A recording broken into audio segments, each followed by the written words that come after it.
Welcome to episode 1. I'm Brian. Joining me is Eric. Hey, everybody. And with this being a new show, we need to definitely step in and define, Eric, what are we doing here? What are we doing here?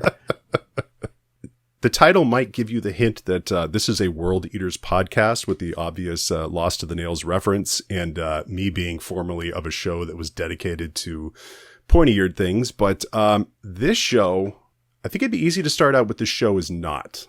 I'm not here, and Eric, I'm pretty sure we're in the same boat, heading in the same direction into the sunset here. We're not here to coach you to a GT win. And we're definitely not here to coach you to a GT win with World Eaters. Not with World Eaters, not yet.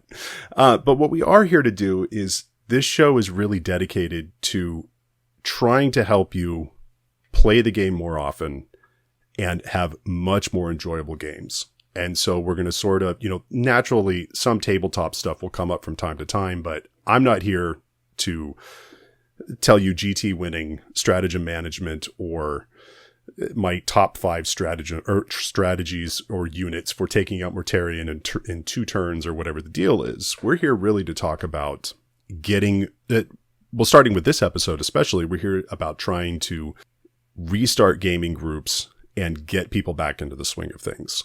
So, and in doing that, we're going to have a lot of, we're going to have a couple of angles. I mean, we're going to go from the gaming angle, sort of social contract stuff, but then we're going to kind of go deep into the weeds, into Eric's day job and our first guest's day job as well. So before we go in, Eric, where do people know you from, and what is kind of your nerd origin story? So I'm Eric. If you've heard of me, it's because I run the Variance Hammer blog, which is a blog about 40K from both a competitive and narrative standpoint with a heavy dose of stats and math mixed into it, essentially looking at a lot of the things we sort of assume to be true about the hobby and saying, well, is there any evidence that's actually true?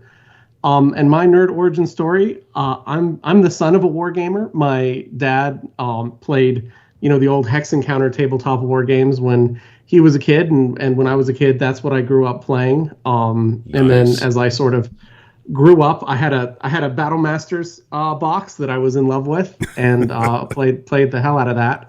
And then in about high school, my little brother actually got the original Lord of the Rings, Fellowship of the Rings miniatures starter set, and I was the only one who would indulge playing that with him. And so then we went deep in it, and that was the start of my extremely expensive hobby journey. Yeah, I'm kind of I had a friend that got me into D&D, and I always found that I was like building characters and writing out, essentially doing what in tabletop wargaming would be lists, right? And then at some point they showed me 40K. I think it was in like 88 or 89, something like that. And yeah, I've just been sucked into it ever since. So some of you might know me from, I did the Splintermind show for 6.5 years and had a blast on it, but it just kind of naturally ran its course at a certain point. And I'm a little bit of a squirrely individual when it comes to my interests and focus, to put it lightly. And, I reserve the right to sort of jump around and do what I'm going to do. So, and I think that's really where the name for this comes from. Lost to the Nails is not about the World Eaters. It's about, finding whatever that thing is that you're interested in the hobby right now and just chasing that until it becomes, not the thing you're interested in anymore. Then find something else and chase that. Exactly. And much like the 12th Legion in Betrayer and whatnot, like you do want to just sort of snap out of whatever fun thing you've been doing and look down and say, whose axe is this? Where am I right now? Like, that's kind of what we want to do. So each episode we're going to have is going to be focused on looking at a single topic and just sort of riding it through. And the topics are going to be things that are just sort of interesting us at the time. So before we go into our topic, though, I don't like to do a lot of news stuff, but the Potato Cam did release a pick that was exciting for a few reasons. And as of the recording of this, recording this on June 30th, there hasn't been any sort of, usually you'll get the Potato Cam pick and then like a couple of days later, like, oh wow, it's the official version of the same, it's a sweet setup. But this one actually has kind of ridden for a while. And I don't know if they're sort of writing that kind of a thing, but there was a picture of plastic Mark VI Marines. It was Imperial Fists and Sons of Horus. Sons of Horus. So, of course, immediately that gets everybody's attention because we don't have like a dedicated Mark VI plastic set. We haven't had any sort of a heresy plastic set in a while. And Eric, you are very much, I mean, I am only a second generation Imperial Fist, Crimson Fist guy. I don't know their lore all that well from the Horus Heresy books, but there's not a whole lot of Sons of Horus and Imperial Fist fighting each other until Terra, correct? So yeah, you get this sort of. So one of the reasons I picked the Imperial Fist is because the end of the heresy is the Imperial Fist's time to shine. So you're talking about late heresy stuff. If you're talking about a big box set they want to set a battle around, that's pretty much Terra. And that's that's really the showcase for both of those armies. The Sons of Horus are sort of up to no good for the entire heresy, but the sort of the big showdown where you'd want them to be sort of the centerpiece, that feels like a late heresy set, along with Mark VI armor and things like that. Yeah. And yeah, the heresy fan in me is intrigued. Yeah. So I mean, we're not going to waste a ton of time on this because everybody can speculate, and I don't know why our speculation is more interesting than yours. But to me, looking at it is that I think it does kind of point to like, I hope a late heresy focus to come in, because there are a lot of things that you can do with that where, I don't know, from a bit standpoint, you want to try to see, the converter in me is always trying to look to how can I switch this stuff? I mean, my heresy World Eaters army has a lot of like, Chaos Space Marine plastic parts sort of blended in and things like that. And I don't know, I'm looking at that and, there's always the hope inside me that if you're doing late heresy, you have a chance for Angron Mark II. And I want Angron Mark II. I think that's one of the really interesting things about sort of that late heresy is, especially on the Chaos side, things have started to come to pieces. Mm-hmm. Like you've got Angron in his Mark II form. You've got, Karn is already sort of lost to the nails and has his little kill counter going. You've got the Emperor's Children are full on like degenerate snake demons. Yeah, not safe for work. You've got a lot of the really sort of spooky, I think there's a podcast whose name is now immediately escaping me that refers to this as the witchy poo heretics. You get a lot more of them coming out. You've got Mortarion is a demon prince. The Death Guard are now full on, just disease spreaders. And so I think that's what's really interesting about sort of the idea of late heresy is you get the people who are, dyed in the wool chaos players get to start seeing, the first parts of the, bunny ears and chain axes and noise marines as, a big thing rather than like, there's that one guy over there who's done some weird stuff. Right. So with that, I think the obvious speculation comes up. I'm not as in touch with the heresy community as you are. I mean, given that once 8th edition dropped, I think I played my last heresy game right before, like the week before 8th edition dropped. And I haven't looked back because 7th edition wasn't a system that I liked. The community has really picked up. I mean, when you look at like the Mortival events and things like that with rule books that they've printed and things that are pretty universally accepted in the community, I just get the feeling I don't know how they wouldn't update the rules at this point, because it's been a long time since they've done it. I'm curious what your thoughts are on that. I mean, is that something that you would welcome, or which isn't to say that it's going to be like a direct 9th edition port over, but I think there are things that would make sense for it. Yeah, so I've been a sort of vocal advocate for retaining the sort of, I call it 6.5 because it's not really 7th, but it's not quite 6th either. That's true. I have always really liked that system. It's got some aspects of it that I sort of miss when I play modern 40K games. But to be perfectly frank, I can't see them not updating the rules somehow. I think it's a thing that is a burden and is a sort of obstacle to people playing. I think one of the keys is, I think if they've sort of fully separated it out. So it used to be sort of, a lot of people called it, the best way to play 7th edition was heresy. If they just say it's a different rule set, it's sort of 8th or 9th edition inspired, but like things work a little differently. I think you can bring in a lot of things that the heresy folks feel like define their system and still have it be okay. So like the one that I bring up a lot is vehicle facings. I still like vehicle facings. I think if I get behind your tank, that should have consequences. If we're talking about Space Marine tanks, they're all rectangles. It's much, much less of a thing to argue about, am I in the side arc or the front arc of a Rhino than it is a Wave Serpent, where you're like, I don't know, everything's the front arc. Right. So I think they have some freedom there. At the very least, the sort of the red books that they've used as the rule books for a long time are in dire need of updating. Yeah. But I can't really see them, especially with the sort of the length of time that has gone on from a box set. I can't see them not having just decided to try to come up with a genuinely new, somewhat more modern rule system. And I'll be a little sad when I hang up the last of the 7th edition rules, but I think really when it comes down to it, if it is a plastic starter set and it does have an on-ramp for new players and people who are excited to play Heresy trump any rules preferences I've got. Well, I mean, my stance on this. If it goes away from a 6.5 or 7 rule set, my stance is don't let the door hit you in the ass on the way out. Like I am ready to embrace that. And the one unit that I'll give for that as to why, and completely selfishly, World Eaters Rampagers.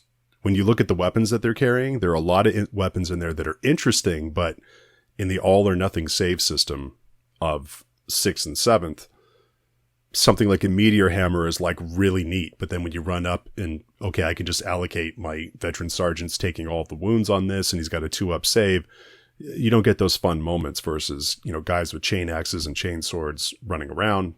All of a sudden it gets spicy and interesting with, I think there's definitely room for with that. AP modifiers and things like that. So that's my case. And that also is the end of me trying to do current events because, I just had to do that one because as soon as I saw that picture, I was just like, Eric, what do you think about this? You could hear the excited squeaking noises all the way from California. That and my World Eaters Heresy army is pretty damn big. Like I could add a unit or a vehicle or two here or there. But the thing that I always thought I wanted to do a Loyalist Legion, and I'm like, no, I want to do the Sons of Horus. Like, I don't want to do an old version of something that's still the same way. I want to do an old version of something that is awful now, and that's that this will never be seen again. That is the kind of crazy I can get behind. So before we introduce our guest, who has been patiently listening to me butcher the intro to this show and nerd out over Rampagers being potentially viable in a game system that doesn't exist yet. There you go. Eric, kind of run us through what we're going to cover as far as the topic goes. Sure. So in case you've been unaware of it, we're about a year and a half into a global pandemic, and it's not done yet.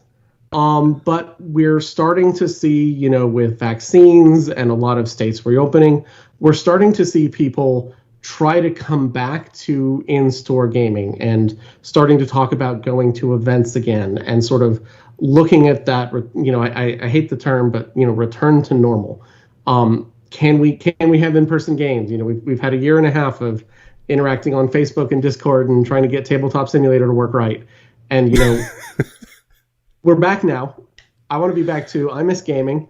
And so really the question is, what are we thinking about sort of as people move back there in the first segment from sort of a physical health perspective and keeping yourself and your gaming partners safe and how do you handle sort of reapproaching that world.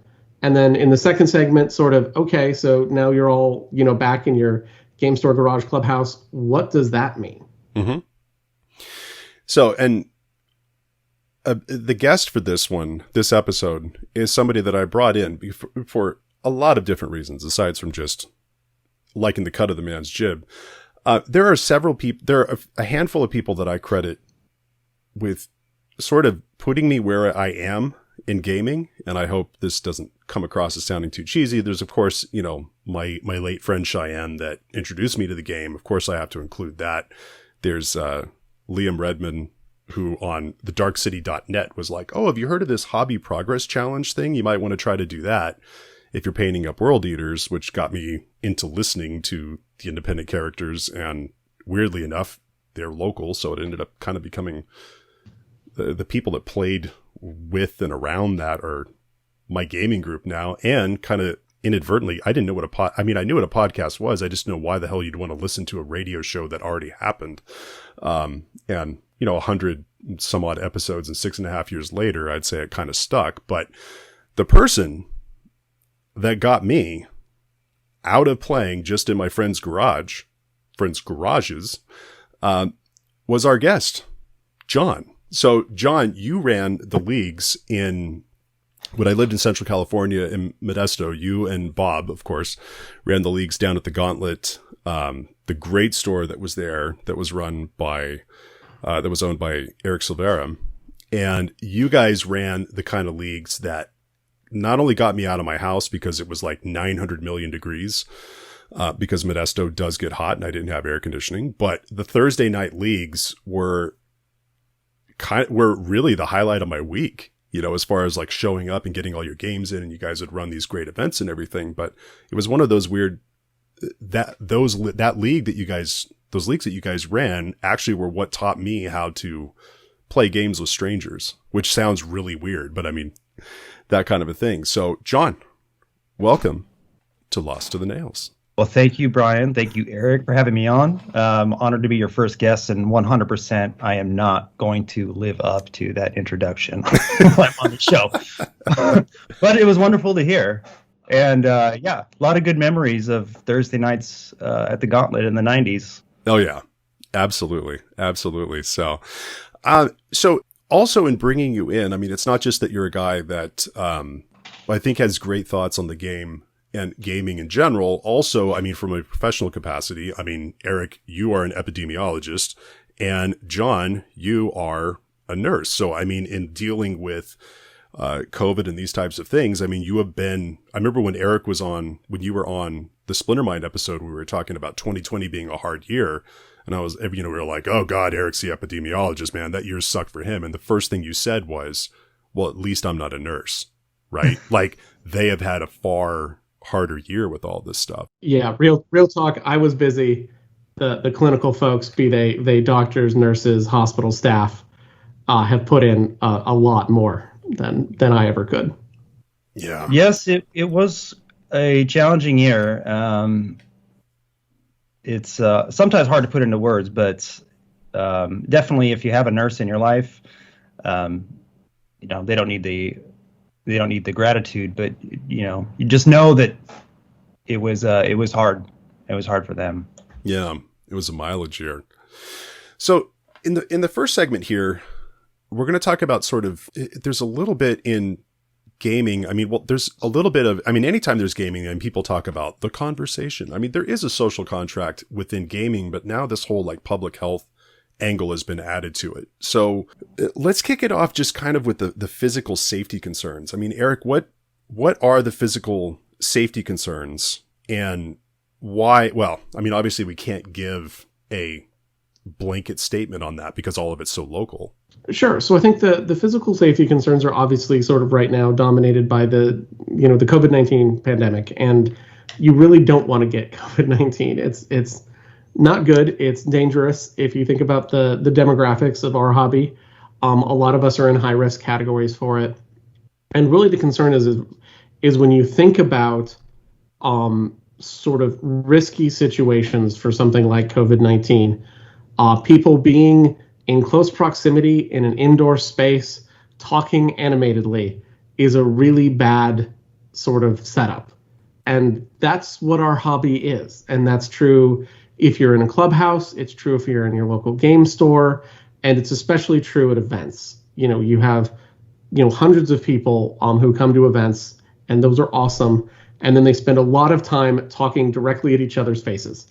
And when you're talking about a place where there's still a fair amount of this virus, which is respiratory, going around, that's a concern. And one of the issues is sort of, as you sort of step through those sort of size of events, is you have less and less control over who those people are. And importantly, where they came from. So for example, in my area, essentially because the college kids aren't in town right now, we have very, very low rates of COVID. And so I'm fairly comfortable, playing games with folks in my club because I've harassed them all into getting vaccinated. People have been fairly careful about it. I sort of trust them. If you're talking about an event, you're talking about people who are being drawn from all parts of the country, potentially all parts of the world. And in those places, there's very different, epidemiology behind those things. There's very different vaccination rates. You can say, well, everybody I know is vaccinated, but, there's places, and there are places where people we know come from, Europe and the UK and Canada, that have had much more delayed vaccination schedules, where those folks aren't necessarily, armed up with 2 doses of an mRNA vaccine. And so the concern is essentially, can you begin sort of safely gaming? And I think the answer is yes. I think that I have started it, but it's a thing that we still need to be mindful of. We have this new, it's called the Delta variant that's been really doing a number on India and has started to circulate in the UK and the US now. That's still causing transmission, and it's hitting people who aren't vaccinated or only have 1 dose of the vaccine very hard. And so it's a thing that we still need to be mindful of. And I think one of the things is that we as gamers need to sort of start thinking about and continue to think about being respectful of each other's tolerances for risk. If someone wants to wear a mask at their gaming table, cool. If that's what makes them feel comfortable, if they would prefer you not touch their dice, okay. And to start thinking about those things, start to think about, can we think about spacing people out? In my local club, there's some discussion of, can we fit a couple more tables in? And right now my stance is guys, could we, pump the brakes on that for a little bit? More people in the clubhouse isn't really what I'm looking for. Right. But I think that part of it is just, sort of reconnecting with the people in our hobby and making sure they feel safe and comfortable, which is a thing we always should be doing, but is sort of an especially acute thing when you've talked about people where, folks have lost folks in this epidemic. The 600,000 Americans have died. There's people for whom this is deeply personal. Someone in my house is high risk. That has sort of weighed on my conscience.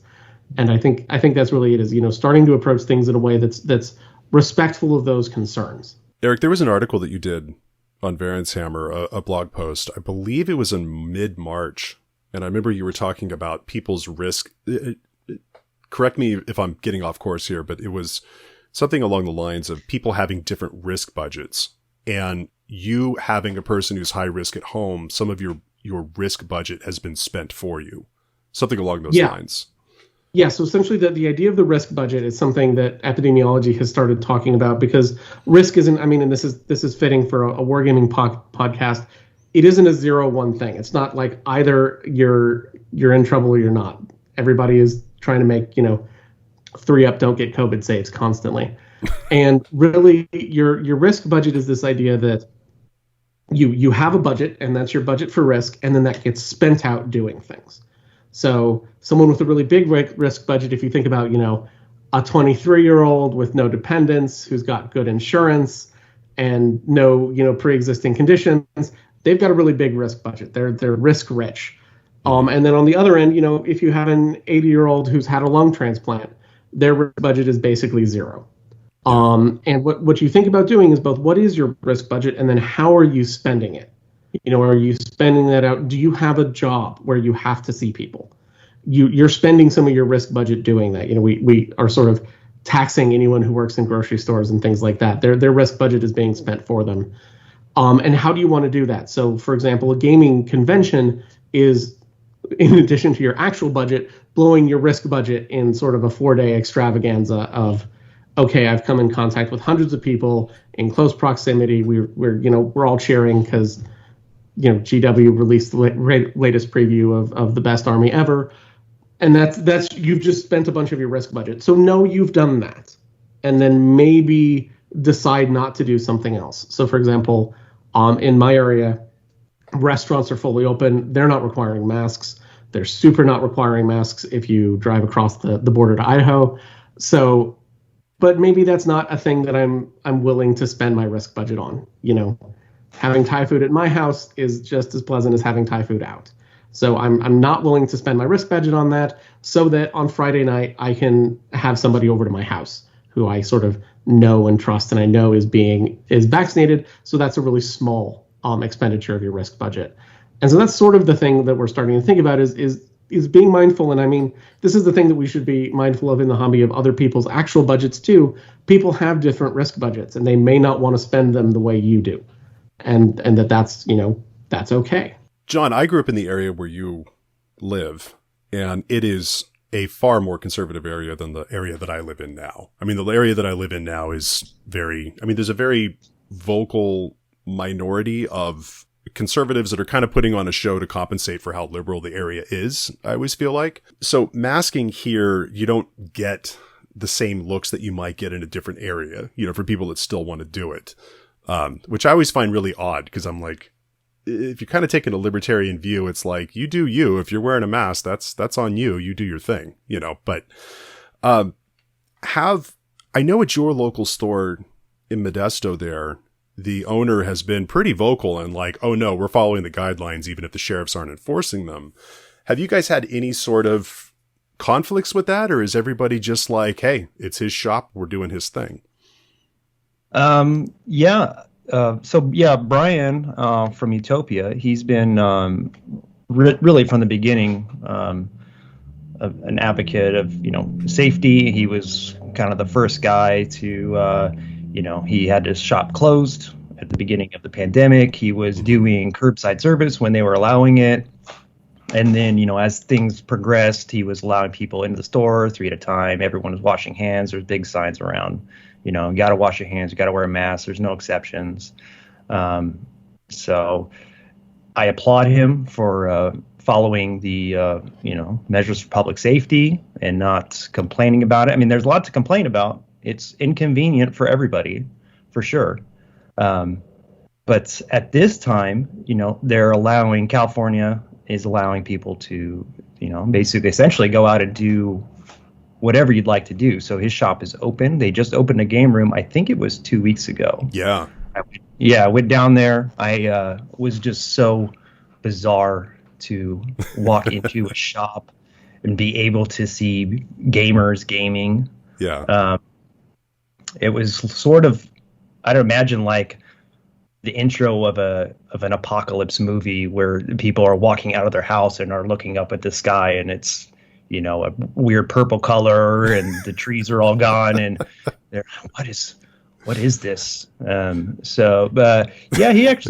a tournament, I think, I want to say last week or week before I wasn't able to go to, but it was so people are definitely coming back and gaming. I wasn't able to attend the tournament, but I'm pretty sure masks they're not required, but they're still encouraged. Yeah. You know, the thing about the masks is, and Eric knows this, and I'm sure you know it, it doesn't get repeated often enough, though, is the mask is not there for you, the person across from you. Yeah. And so that's kind of a problem with it is that people think that they're wearing the mask to protect themselves. And that's part of the social contract is you're not trying, you don't want to inflict harm on your neighbor. Yeah. But, you know, people decide, you know, they don't want to wear masks. It's uncomfortable. You know, you certainly have the right now to do that in California. But, you know, if you're an at-risk person, I guess you just say, okay, well, then I'm not going to interact with you. One big lesson I think here, and this is something that, because these are all, we're going to go into these things because these are things that all groups are, I mean, there are very predictable conversations that I've already watched happen and things that will happen just because humans react in certain ways and we live in a climate where these things happen. But I think where Brian really nailed it at Utopia Games is that he just from the beginning was just like, no, I'm not going to deal with this stuff when it comes up. It's like, this is what we're doing. And if it's the person's shop, you respect that, obviously. And I think just really planning out, and you can do this with your own gaming group, he's a store owner, so he has a little more leeway, but if you're organizing a league, you need to think about these things. And if you have a person that is an at-risk person, I don't know that playing in the league is the best idea for them, but if you have a conversation and you're like, hey, this person wants to play, maybe they organize their games, to play outdoors or play in a smaller pool or whatever the deal is. I mean, I don't know. I don't know if I'm giving out bad health advice, but what I'm saying is the conversation is extended beyond how many points are we playing, and are we playing for funsies, or are we trying to, smash each other with hammers on the table? Like, what are we doing here? And it just seems that conversation is more important than ever. And I think just having a vision for how your group is going to play laid out early on and well thought, like don't wing this stuff, have it done, is going to prevent a lot of these things from coming up. Because one of the things I put in the notes was, I was saying, look, there are entirely predictable situations where we have to remember we're back in meat space. We're back to like human interaction. This isn't just posting, virtue signaling to your algorithm generated friend circle, to talk about, to put out your talking points. Like, these are real people that you're talking to, and we got to start acting like human beings again, and not like, this is a Twitter, Facebook shit show, so yeah, I'll stop preaching now. But I think you make a really good point there about sort of it being about your group. And so if you have somebody who has someone at home who's at risk, or is themselves a little bit at risk, or is just, scared, which is a valid feeling to feel right now, is maybe you work on accommodating them a little bit. And John made an excellent point. Masking is to protect the person you're breathing on, not you. My mask protects you, your mask protects me. So maybe if you have one of those people in your group, guys, we're gonna require masks. Or I've seen some stores move to sort of a reservation system for tables, so that how many people are there, so you can say, hey, I don't really want to be there on a really crowded night. Can I book a table? When is there nobody else going to be in the store? Things like that are logical ways to sort of help accommodate folks and their concerns. So, John, you put something in the notes here, and Eric immediately got excited about it. And I get excited anytime there's a concept, idea, a thing that I don't know. So you were talking about and I don't know if I'm pronouncing this correctly, the Pareto Principle? I think that's right. I have only read the word, so I think I call it the Pareto Principle. Eric, do you know? Is that right? I've heard it pronounced Pareto, but honestly, it's somebody's name. Right. It's an Italian name. I'm married to an Italian. I should know this, but I don't. I'm a jackass. Go for it. Well, I wrote the Pareto Principle in the notes because it applies not only to public safety, but we'll talk a little bit later on about how it applies. Actually, you can use this principle in gaming and in hobbying. But essentially, what they call it the 80-20 rule, which is that 80% of the outcomes in a system can be determined by approximately 20% of the causes. The guy that came up with this his name was Pareto, and he was an economist, I believe, and he was trying to figure out, or he noticed that 80% of the wealth or the wealth transactions in a system were being done by about 20% of the population. But he went on to say that you could use it for any system. And then he said that, for example, the peas in his garden, 80% of the peas in his garden were produced by 20% of the pods. Eric, am I completely off? Or no, that's a really good description of that. So the idea behind it is it's essentially an encapsulation of this idea that there are long-tailed things where you'll get a bunch done, and then to get any farther, involves a lot more work sort of per unit of progress. So like you said, the famous one is for businesses. 80% of your income comes from 20% of your clients. There are some clients who fuel your business, and it's really important to keep them. And then there's, the corollary to that is there's 80% of your clients that are only generating 20% of your business. And so you spend a lot of time working with those people and you don't get very far. And so sort of the idea and the pursuit of this is, can you identify that 20% that gets you most of the way there and focus on that? Because, if you imagine, each customer takes an hour, you can cut your customer interaction time by literally 80%, so 1/5, and still be pretty much the same size business you were by just maximizing those customers. Similarly, if you're talking about the peas in your garden, if one of your plants is dying, maybe you just let it die. And so, you sort of pursue that. And this distribution shows up sort of, it's one of those things that people want it to show up everywhere, and it doesn't show up everywhere, but it shows up in a lot of places. This idea that there's this sort of 80-20 rule. So as you guys were talking about this, of course, when he said he was an economist, I'm like, oh my God, I have to look this up, right? I was thinking it was like somebody working in like epidemiology. And this is me trying to sound like I'm a history and econ teacher, so I'm trying to sound relevant here all of a sudden when we're talking about this. But I was thinking about, I work at a school with for high schoolers, at-risk high schoolers, and I was thinking about it, and I was like, about 20% of our students take up about 80% of the student of concern conversations that we have in meetings and things like that. So it is an interesting rule to apply across. It's excellent for risk mitigation if you could figure out where that 20% is in terms of risk producing 80% of outcomes. Mm-hmm. So in health and safety, and we're talking about being safe when you're playing, in public spaces, essentially 20% of the behaviors can produce 80% of these transmissions. And there's other things besides COVID to be concerned about. Of course, everyone's concerned about COVID, but these 20% of risky behaviors, we know a lot of them, people not washing their hands, food, breathing on each other, sharing equipment, stuff like that. So mitigating that 20% can reduce that 80%. And yeah, I think that's the core of it, is just, sort of identifying those things. And you mentioned a lot of them, for respiratory pathogens, it's breathing on people, sneezing into your elbow when you sneeze, and, not washing your hands. And well, in this case, washing your hands are the behaviors that will cut your disease risk by a huge amount. Staying hydrated, not putting your body through quite the ringer that a lot of people do when they go to events.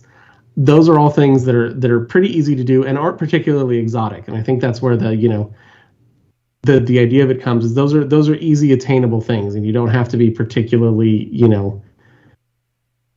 conscious. You don't have to be particularly, taking, 18 different supplements, etc. to accomplish that. Just, wash your hands for COVID, wear a mask and hopefully do that. Don't breathe on people. Don't sneeze in their faces, and, go from there. Don't pick up their brand new Mortarian and yeah, exhale on it. Yeah. Although Mortarian might like it. Mortarian might be okay with it, but I think that's your Morty's. Opponent should not be. Yeah, I think that's Morty's type of kink. So, but we're not going to go into that. So I promise that this show isn't going to be the an ICU nurse and an epidemiologist browbeat you about what to do with gaming. Like, we're also going to get into, after the break, we're going to go into this conversation about how do you get your group back and involved. So it isn't just this conversation about the physical safety, which is obviously a concern, which is why we covered it first. But how do you figure out your group and what sort of systems are going to work best for it? And is match play the best for that? Is Crusade the best for it? We'll get into that on the other side of the break.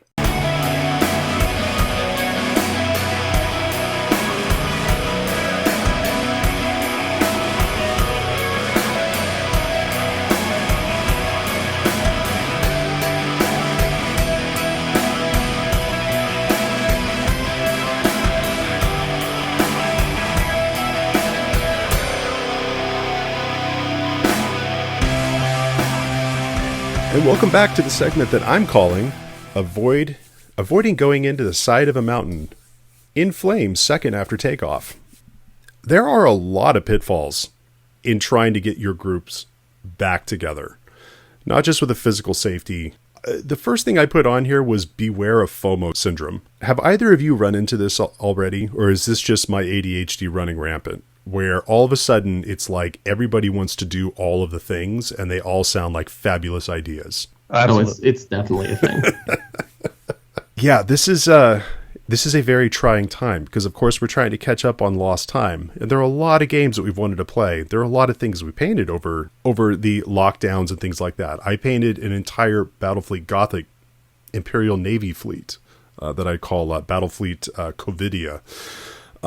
And there's a game that I've owed to local legend Jim Vidlak to play against his Chaos Fleet and those types of things. But I've already run into it. On the 10th, I have a Necromunda campaign day kicking off, playing with the local guys here, or I can play in the first RTT at the local store in Santa Cruz. I actually had to make a choice, which is really weird considering that gaming has been so sparse and so spread out. So what are you guys doing to stay on target? Or are you having the same problem I am? So I'm definitely having the same problem in our local group. Sort of, we got a crusade going, and then the competitive guys are talking about events again, and then I want to get people into Adeptus Titanicus, God's Most Perfect Game, and at the same time, the folks who are playing, let's see, we've got Legion, Marvel Crisis Protocol, some folks are interested in Necromunda, and everybody's like, yeah, let's go do all the things, and they sound awesome. Oh, yeah. And then I start realizing that, like, I haven't actually painted all that much over the epidemic, so, like, let's just not add, like, 4 systems worth of stuff to my backlog. And then also, yeah, like, at some point, talking about gaming 3 or 4 nights a week, and that's not going to really fly. And then there's the other parts of your life. You know, my graduate students are interested in having, you know, lab meetings back in person again and having some social events that we had sort of put off. And then, you know, the farmers market's open and there's new restaurants and there's all this stuff that everything wants to happen at the same time. And so I've been trying to sort of focus and cut down on it, but it's hard. And I've definitely gotten distracted a couple times and gone off on a tear. And I'm definitely tempted to, like, every time someone says Necromunda, I'm like, yeah, we could do Necromunda. And it's just it's definitely a struggle, and it's one I don't know that I have a good answer for. Yeah, my entire basically hobby career is a monument to that idea of just wanting all the things right now. Like, do you want to play Adeptus Titanicus, 40K? Are we collecting sisters, the Tyranids? The answer is yes. AOS, yes. Yes, I want all the things. So yeah, I'm working on about, I don't know, 3 different projects right now. It's sometimes hard to stay focused. And I mean, I think that's the thing that the Games Workshop helps foster. I mean, I own a copy of Cursed City. I don't know why I own a copy of Cursed City, but I do. Because it was limited. And like, because it was limited. Yeah. And like, well, what someday I'm gonna want to play Let's Go Kill Some Zombies, and I'm gonna need it. And I think that's definitely a problem that Games Workshop and their shareholders are perfectly okay with, but is somewhat difficult to manage. You know, I this is a little bit of a tangent, and I'm sorry, but you know, I think that the Cursed City thing, we know that it was probably a mistake, had a lot to do with shipping and COVID and production, but for Games Workshop, that is one hell of a marketing tool for, like, hey, how about every like 3 years we release a game and just accidentally never redo it, so that every single time we release something, people will wonder, is this the last opportunity I'm going to have to buy it? So everyone's got FOMO trauma. It was like a Bob Ross happy accident for them, I think. I think it's going to become like a Boy That Cried Wolf thing at some point, though. Like if it's too predictable and too on schedule, I don't know. Yeah, you can't do it all the time. That's true. And it needs to appear random enough to. Well, I'm gonna before the Alex Jones aluminum foil sound starts to leak into the mic here. Yeah, right now is a really dangerous time because with Age of Sigmar coming out with a new edition, there are some things when we go to talk about things that are going on with 40K that, I don't know, Age of Sigmar 3rd edition has really, I mean, that's sort of their second, I was talking to Colin about this from Legalized Mischief, and he was talking about, he was like, look, this is Games Workshop's second bite at the apple here, and I think they might have gotten it down a little bit. We'll talk about that when we get into like the match play things, but yeah, it's a tricky one. It's a tricky one. And actually the funny thing is, with one of the things that people are so hesitant in my local area, I have some people that were sort of 40K people that fell off the wagon in 8th and especially in 9th now, is that there's this perception that things have been changed 50 million ways, since the release of an edition that hasn't been played out in the wild. When we really look at it, I mean, consistently, there have been some pretty drastic changes that have been made. And I know from my own group that the Drukhari book, when it first came out, was such a dumpster fire as far as needing to have revisions and those types of things. And just being an army that, I don't know if the adjustments necessarily addressed it, but it was perceived as being a much bigger problem than it actually was. But in my local group, it was hard. I stopped playing them for now. In my local group, because they're not a good group for getting people back out and into the game and getting them to play. Like I pulled out my generic Crimson Fist Primaris because I'm like, look, their chapter tactic is really straightforward. It's easy to remember. There aren't a bunch of gotcha moments and things like that. And so it's kind of, I think playing a boring army like that for me has been a very intentional choice because people are afraid of the fire hose. Right? We've had a fire hose of content, a fire hose of changes, and it can make people a little gun shy. But I mean, Eric, you have a point in here. You're saying if that's not necessarily a bad thing. So I don't know that it's necessarily a bad thing. I think it is definitely intimidating, and I think people, it feels worse than it is because you haven't had that chance to play it. You haven't, we sort of have this memory, like in my mind, like Space Marines have been overpowered for like a year, even though nobody's been playing any games. Yeah. And then now it's Dark Eldar and like, okay. But I think when it comes down to like, the game has sort of always been like that. It's just our disconnect from it and our ability to sort of play it and to like the things that happen in people's imaginations versus what happens on the tabletop. Right. Your local Drukhari player is probably not bringing a GT winning, all the liquefiers all the time army. Or if they are, you can be like, hey, so that was an interesting experience. Can we talk about maybe doing something else? I hope you had fun. Yeah, I like you enjoyed that. Let's not do that again. Right. And I think that's something that we've lost. And so you just end up talking about like, oh my God, the Dallas GT, Drukhari are ruining everything. Right. There's like 100 some people at the Dallas GT. There's thousands of people playing Warhammer. But I think one of the reasons that continuous releases are important is because it does feel, and this is from the perspective of someone who plays Heresy, it does feel like the game is still supported. The Games Workshop is still thinking about this, that they're trying to do things, that new stuff is coming out, that, you person whose army isn't out yet, you have something to look forward to. And I think one of the things, and this will get into our sort of matched play versus Crusade discussion later, one of the things that I think is really cool is the side-by-side sort of mainline codexes and then these narrative books. So the Book of Rust, and I don't remember what the next one's called, and, the various different war zones and things like that, because I think for narrative players, there's not much to think about if you're not playing games. You write stories in your head, and that's just 40K fanfic. And so I think what's been nice about this from a continuous sort of release perspective is it gives the narrative players something to think about, something to talk about, something to be excited about.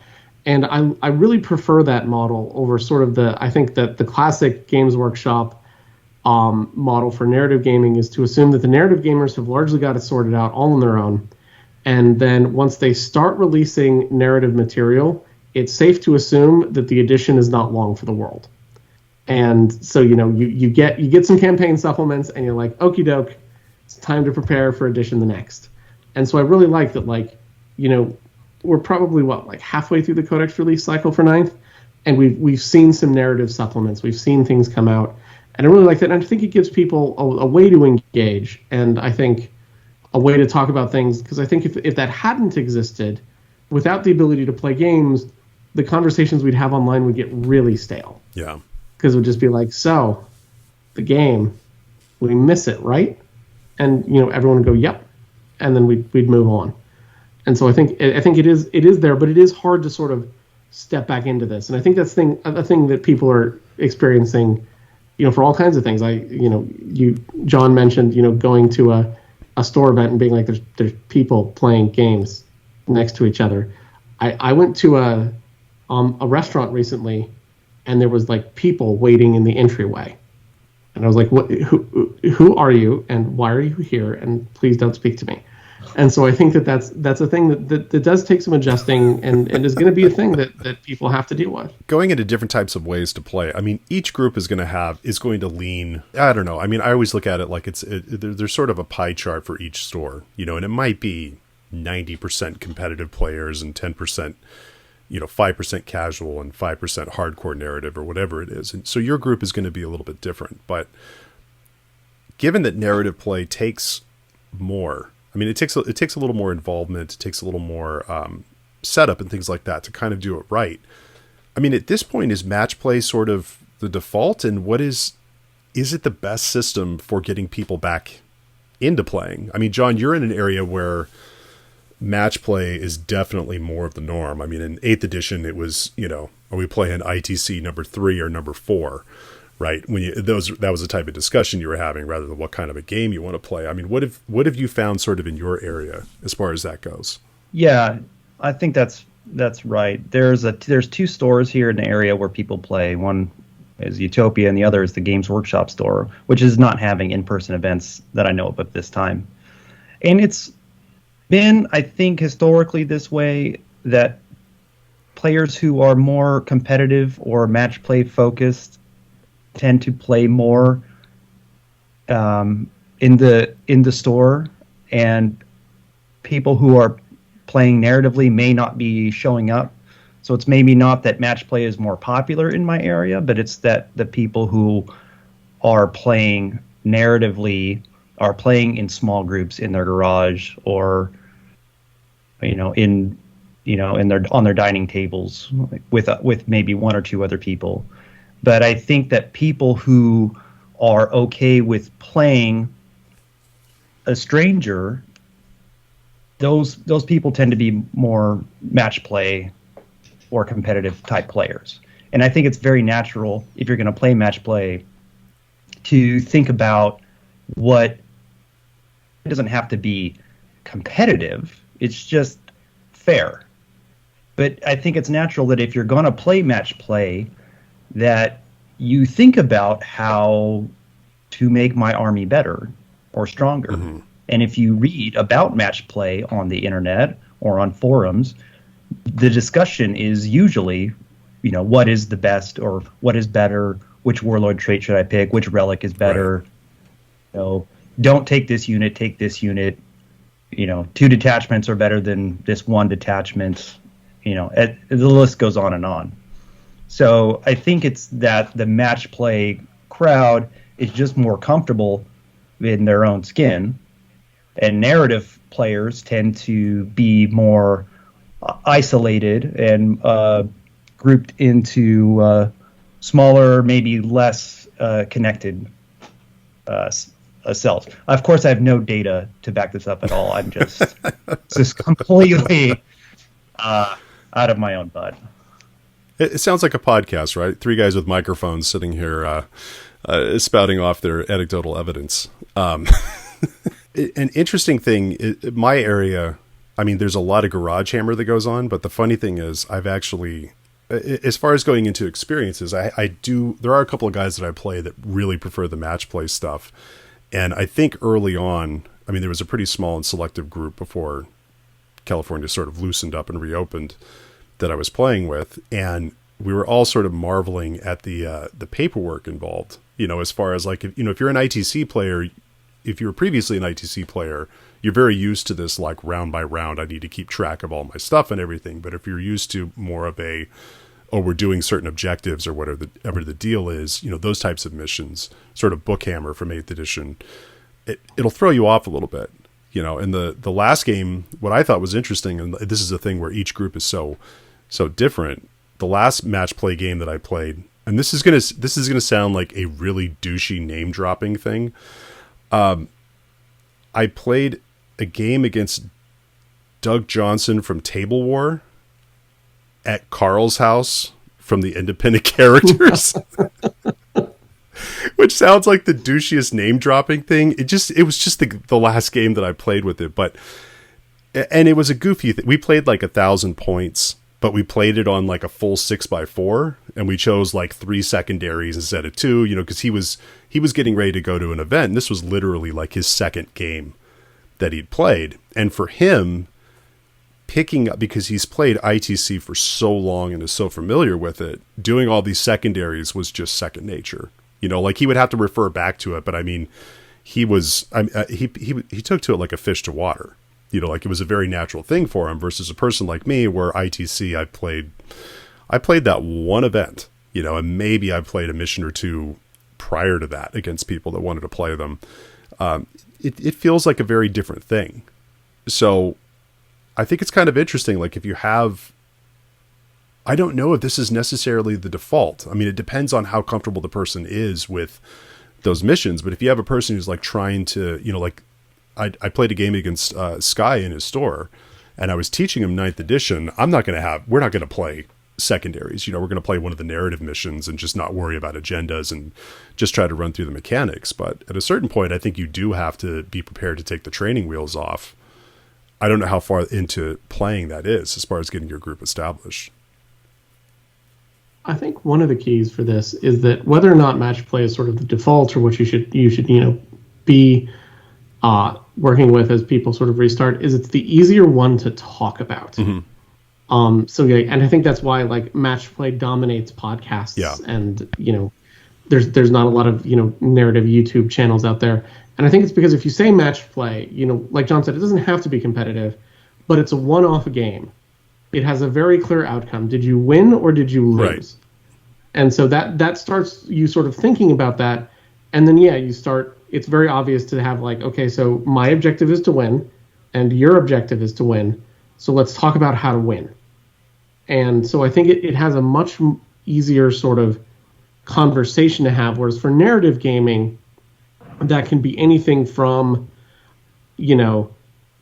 I want elaborate campaign setups. That can be, look, I just don't think that, meltaguns are a theme is actually narrative. That can be, my douchey name drop, what I have called a Dawn pattern narrative gaming, which is I have put restrictions on how my army is composed to follow a theme, all the way down to like, I bought versatile terrain, name tags for each and every guy in my army. This is, so-and-so captain of the 5th company and his sword, which I have also named and has a backstory. And let me tell you, it's on this, artificially aged piece of paper I have here. And so I think it's much harder to talk about what you want to do. Whereas for match play, the answer is like, so how many points? Yeah. And really, then the only other question is like ITC missions or out of the book missions. Yeah. And that's basically where you are. And so I think it's much easier to have that conversation. And that's why I think that conversation thrives online, is because your terms have already sort of been defined for you. Yeah, and I think online is maybe the one place you could really afford to get into a protracted discussion about, narrative gaming or a narrative campaign, or because there's a lot of granularity in the Crusade system, which we're going to talk about in a bit. But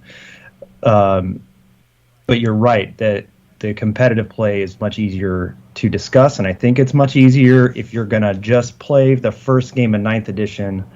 The missions and the secondaries are more complicated, but but but playing match play game is easier, I think, and it's easier to explain. And I think, John, you brought it up. If you're talking about playing with strangers, you don't have to have that protracted discussion, and also I don't have to know you. Right. I can play you, and after an hour and a half, I can decide that we're never going to play again. And for a match play setup, that's fine. Yeah. Eric, if you played me, you'd know that in about 15 minutes. I mean, there you go. And if you're a good competitive gamer, I will also have been tabled in 15 minutes, so it'll be just this great wrap up. But I think that's part of it. Is like it's easy that conversation has already been it's been established. It's a match play game. You're here to win. I'm here to win.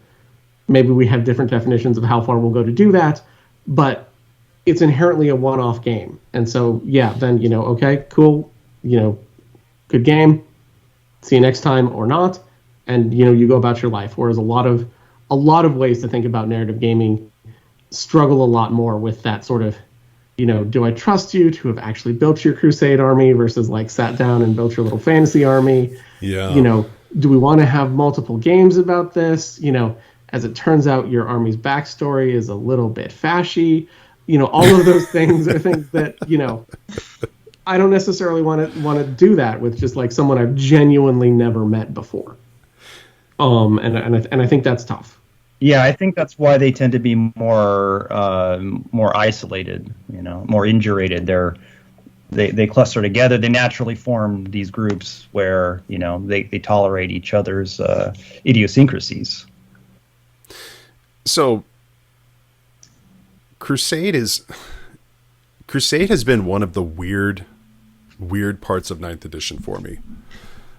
It was one of the parts I was most excited about for playing, and I was really excited that, okay, this is going to be like the old, I can't remember what the hell the 80s McDonald's hamburger was, where the hot side was hot and the cold side was cold. It was like McDLT. There you go. Thank you.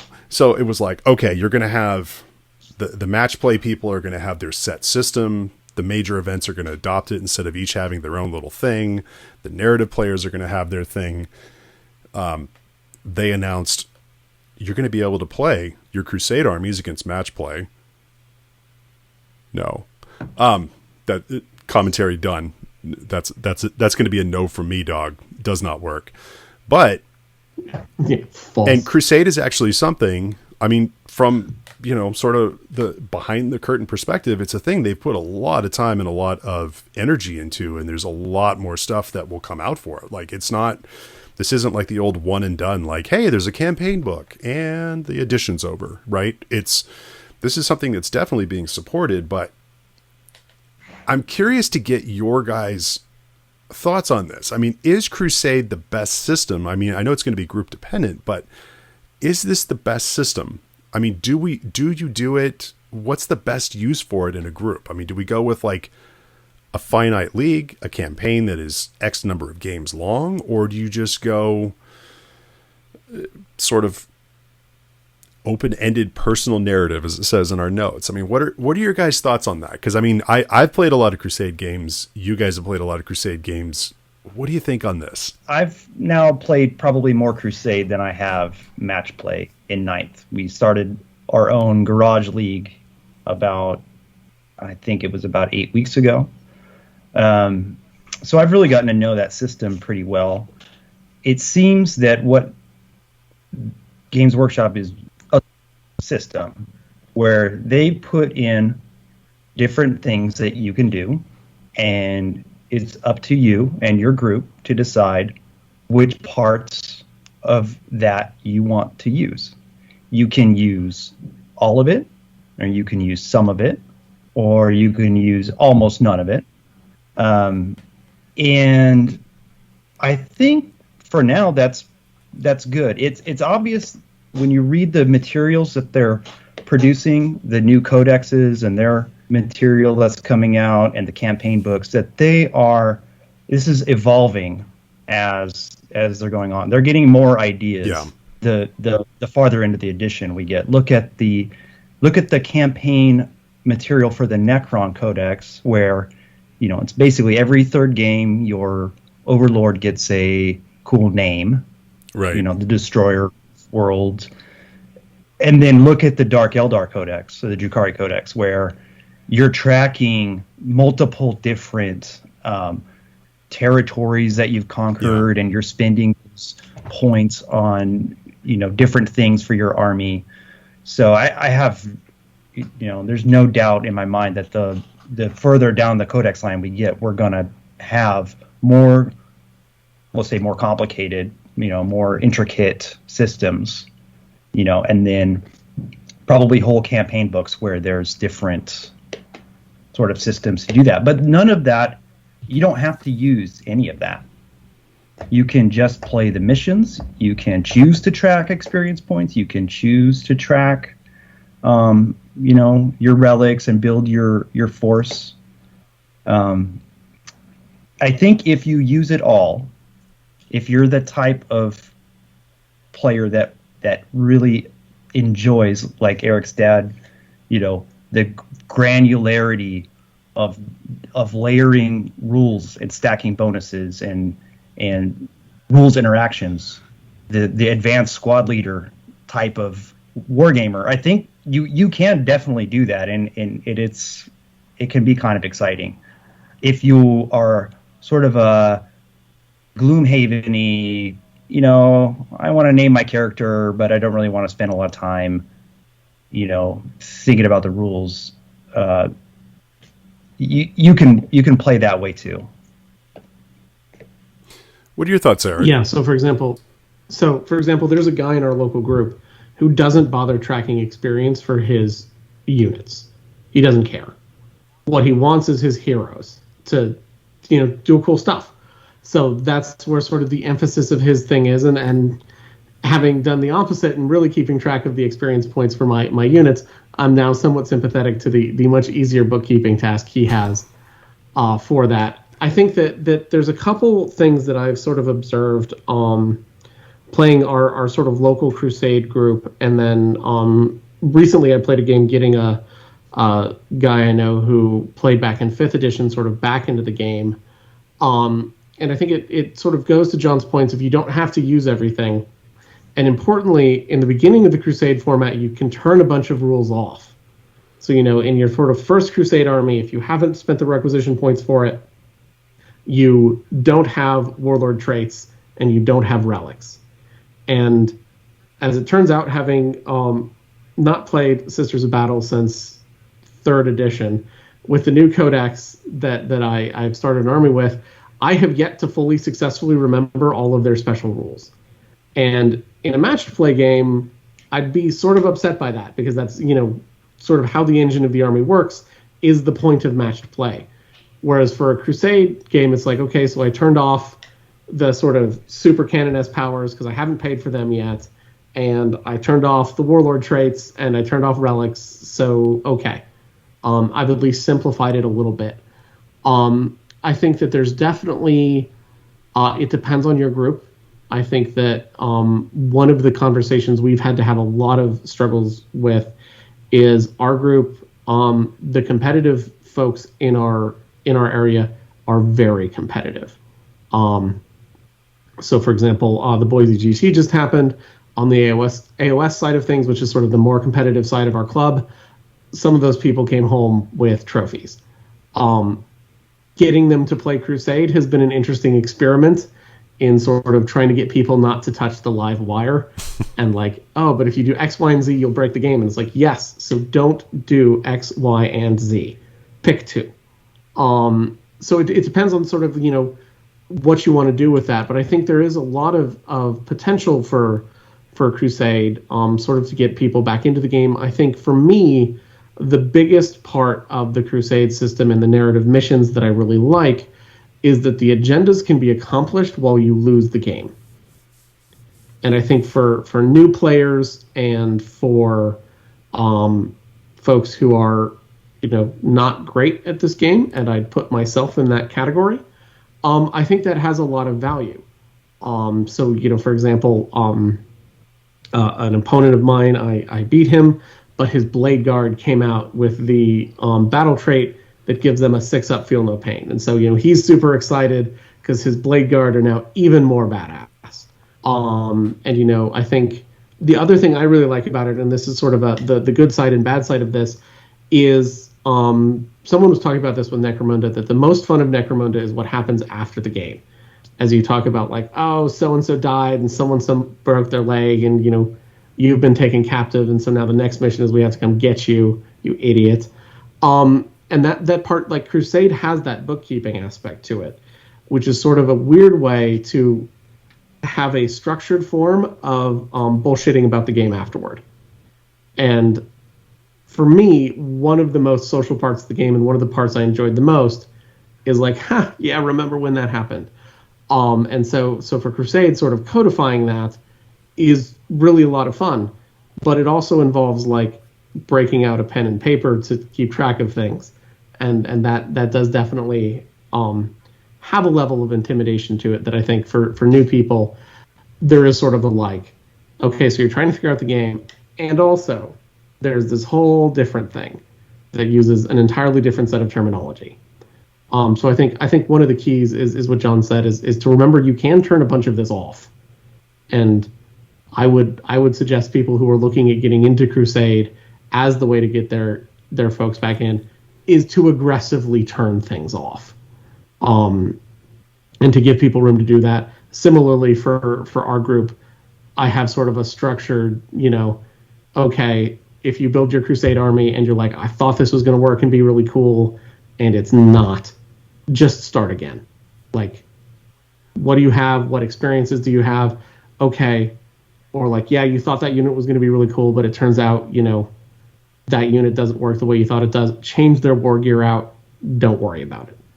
And I think that's where I'd sort of put my thoughts on Crusade.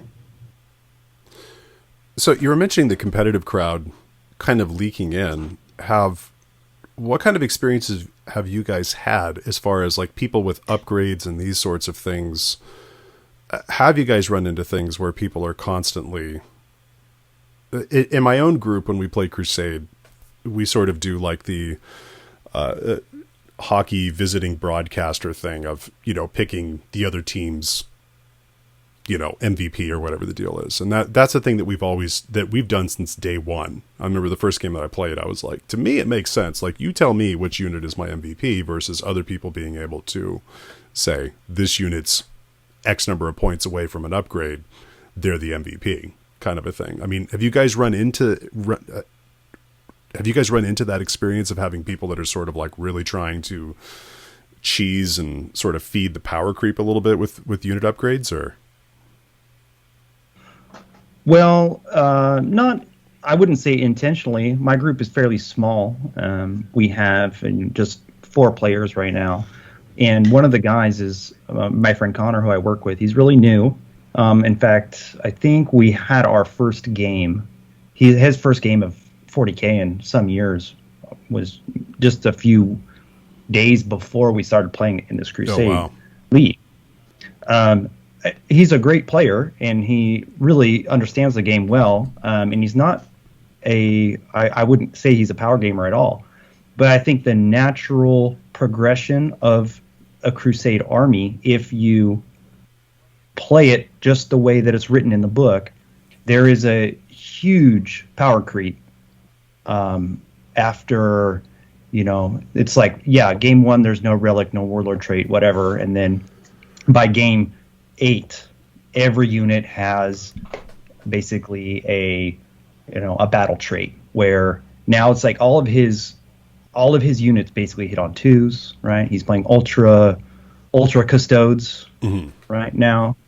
And it's the same for my army too, right? Like all of my bugs have +1 to advance and charge, and my Hive Tyrant has like 2 battle traits. And if you just do it the way the book says to do it, after a few games, your army is going to be more powerful than a matched play equivalent army.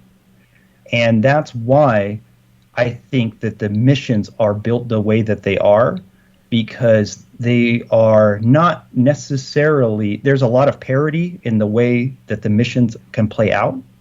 And the best army doesn't necessarily win those games all the time. And that's great because, like Eric said, winning is oftentimes just getting your units the experience. It has nothing to do with who, quote, won the match.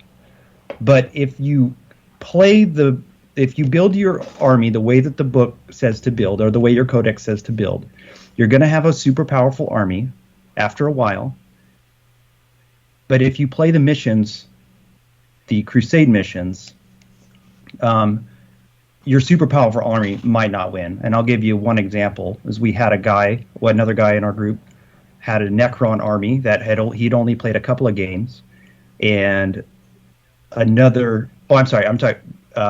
the guys had a Astra Militarum army who had only played a couple of games, and the Connor had his Ultramarines who were all upgraded, but the mission required them to split forces.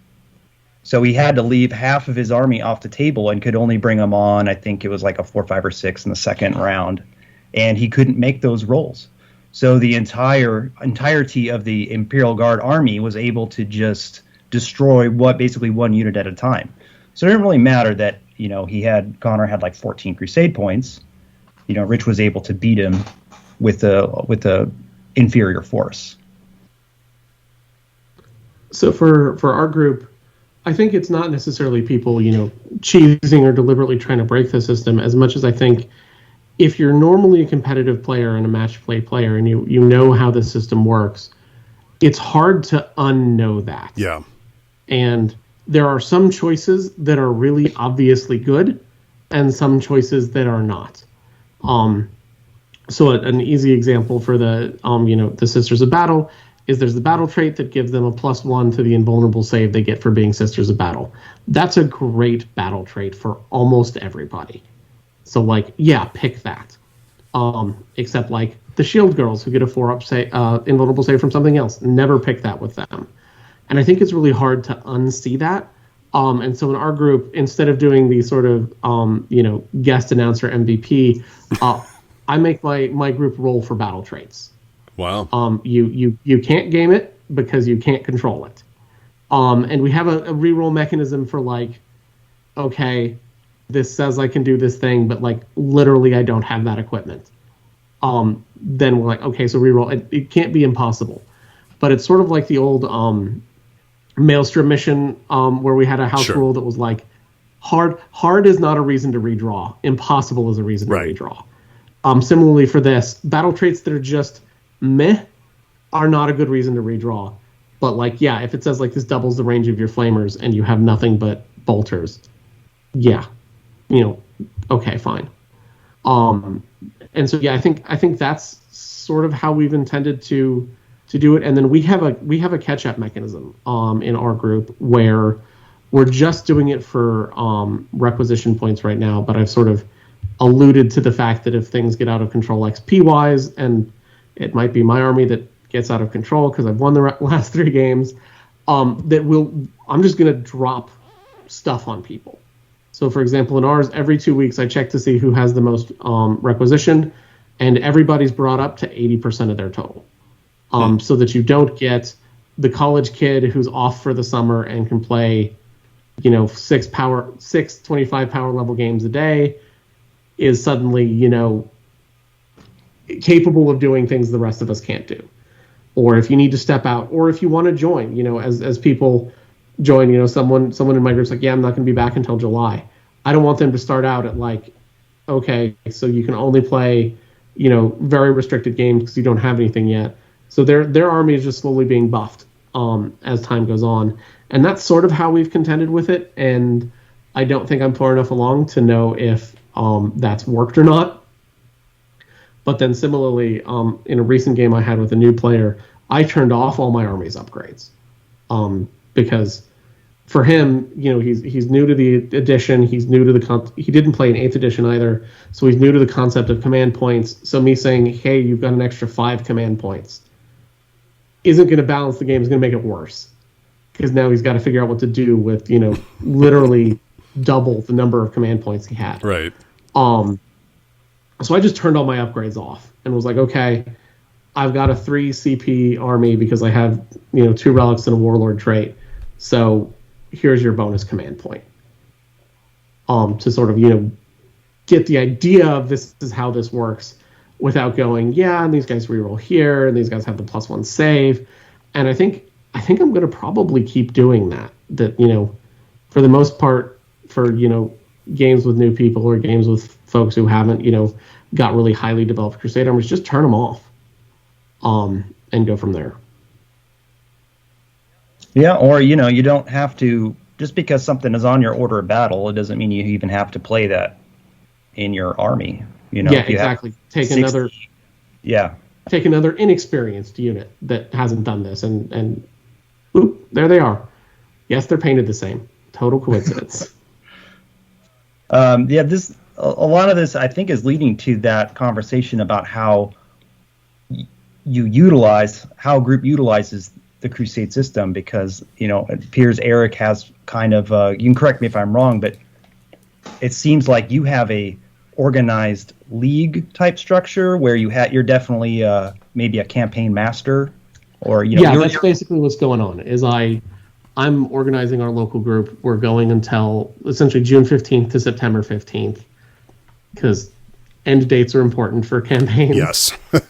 And yeah, I put out a little dispatch based on people's battles and stuff like that. But yeah, it's designed to be sort of a defined league where the goal is to keep people coming and, have that. And, the narrative is sort of getting tortured because we have almost all Imperium players. So we're rapidly devolving into an Imperial civil war, as one does. But that's sort of how we do that. And I think that's definitely not the only way to go about it. Yeah, I think for our group, I was tempted to run a sort of similar structure, but I didn't want to do any of the paperwork.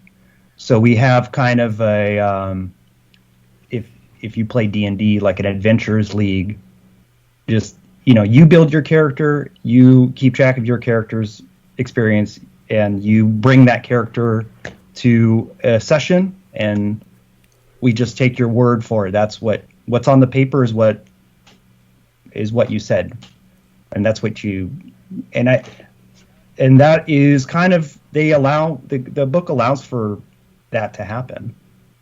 Yeah, I think that's Crusade force to Brian's house, and hey, I'm playing 100 Crusade power level force. Get ready. Right. So as I was listening to you guys, there were a couple of things that popped up for me that kind of lead into my larger point about Crusade in general. In my group, when you were talking about the, rolling for it and that type of a thing, I'm not playing in a league. When I've played Crusade, I've played with, one other person. We're playing a set number of games, going through and doing our thing. Whenever we've had a character get like an injury or any sort of a unit get an upgrade or whatever it is, we would always kind of sit there and look at it. And I mean, this isn't like super nerding out into the narrative stuff, but we would look at how they were injured and apply the injury result. You know what I'm saying? Like if you have like the Drakari one, there was one where there was a patriarch that smited my Archon into the ground after like slaughtering everything around him, and so the whole the thing where they no longer benefit from, you have damage against them, but they no longer benefit from power from pain. I was like, he basically was like, smited the ability for him to like experience pain and feel it and enjoy it and this sort of a thing, like sucked all the joy out of him. I was like, that's a perfect result, and like I forced myself to not spend the requisition point until he was like, I told my opponent that I was playing, like, look, he's going to need to see a spectacle of violence around him to sort of, for Stella to get her groove back type of a thing. And that's when I spent the point and did it. But that's a hard thing to do in a group. Like if you're playing with one other person, it's kind of fun. Oh yeah, we saw this and your unit did this. You could even look at the chart and go, oh, you know what? I think this upgrade, the way they got their experience, if it's Rax that like tore apart, some large unit and they get, an upgrade that allows them to do that, to sort of reflect that thing, you can do it. But when you get into a larger group setting, it's a little harder to manage. And I think for me, given all it's interesting because all the things that you guys are talking about are all things that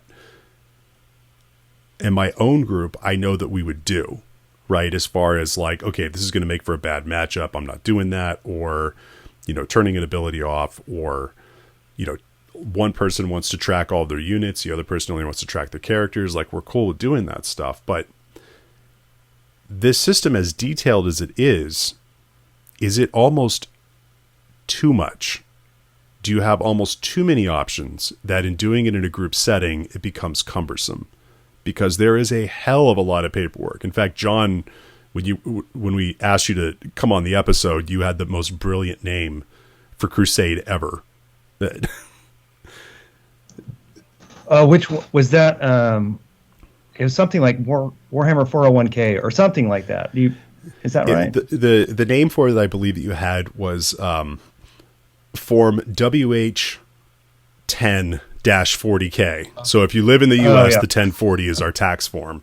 And Crusade games really do get cumbersome as far as like every time a thing happens, you're like, oh, shit, I killed something with my transport.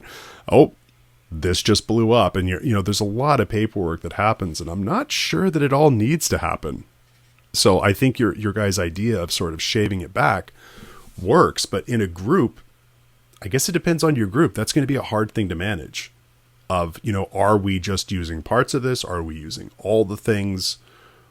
What are we doing this? I mean, is this system actually built well for a group? And do you guys see there being a cap on how big of a group can really play this effectively before you're just like, I hope everybody's doing their thing right? It appears now, I've spent a lot of time looking at Crusade, not just the main rules, but the campaign books and the codex, all the codex supplements. It seems like about 12 games, maybe 20 games, you're kind of max out on your Crusade force. You're going to have about 75 power level, maybe 100, depending on how you spend your requisition points. Every unit's going to have 2 to 3 battle traits. You're going to have several relics. You're going to have multiple characters with psychic fortitudes. It's a lot to keep track of in a single game. I mean, you could. There's no reason that you couldn't go on forever. In the same way that there's no reason that you couldn't play a D&D character at past 20th level if you wanted to, if that's your jam.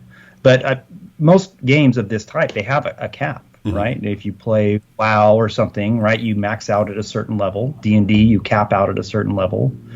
So I kind of think that the next thing Games Workshop needs to do is work on some guidelines for how a organized Crusade system you could play that.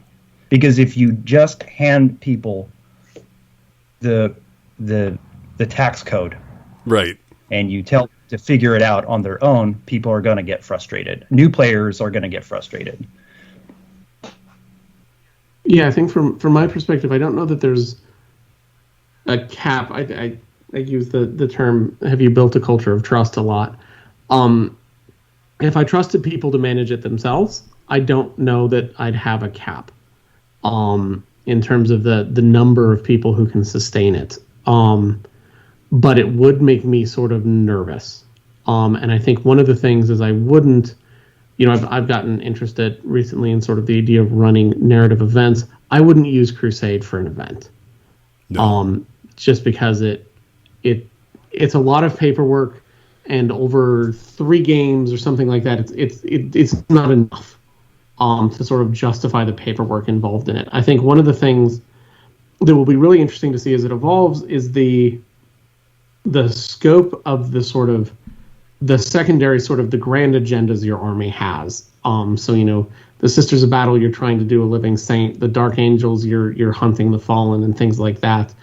I think those are really cool mechanics that are actually way cooler than do I get another battle trait for, my emulator.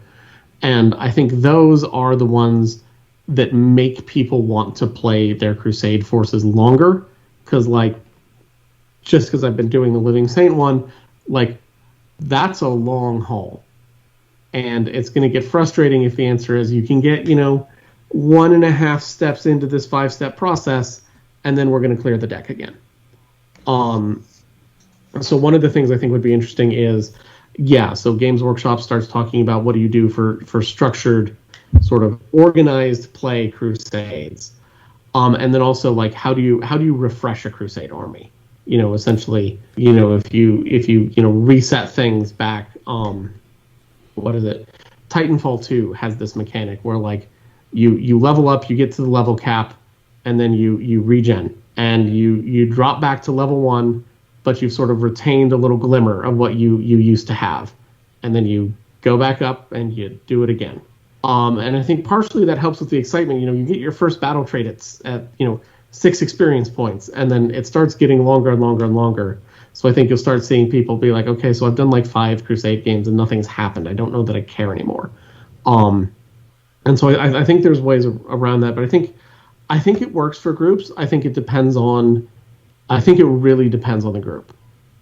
Because I think it's definitely something that's vulnerable to people sort of drifting in and out and sort of losing interest. And then I definitely think it's sort of vulnerable to people with sort of very divergent crusade forces trying to play those as the book is written.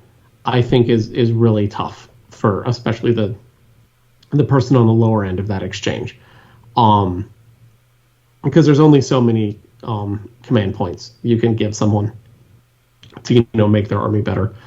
But I think there is I think it does work for groups, and it can work for groups. I think it's definitely something that requires a degree of management and commitment. And I think that's where the difference between sort of crusade and matched play comes in.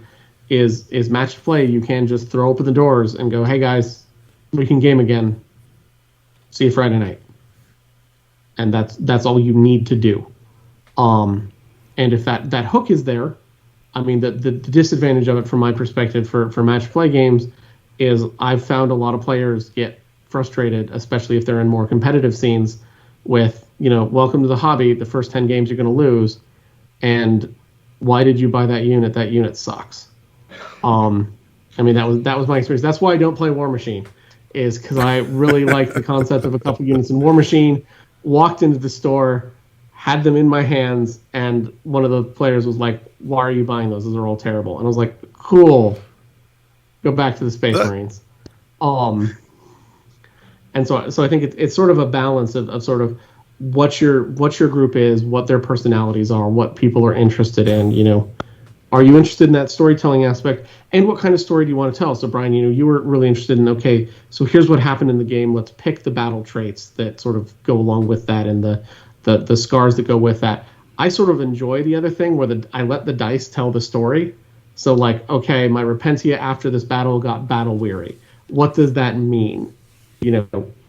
What does it mean to be a battle weary sister Repentia? Is that allowed? And sort of letting that sort of emergent gameplay thing come out. But those are both perfectly valid ways to play. And if I was playing with my brother, I'd totally pick and be like, what would be really cool is if so and so did this thing because I definitely shot him in the leg.